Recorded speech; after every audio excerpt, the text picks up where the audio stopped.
బిగిలిదాములకి hero.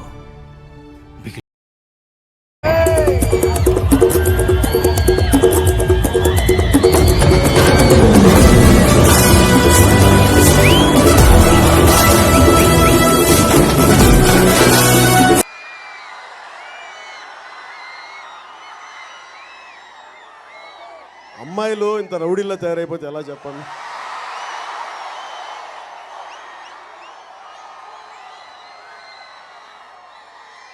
అబ్బాయిలు చేస్తే eve teasing అంటాం, మరి అమ్మాయిలు చేస్తే యాడమ్ టీజింగ్ అనాలా మనం? అమ్మాయిలు మీ మీద యాడమ్ టీజింగ్ కేసులు పెట్టిస్తాను మీ మీద.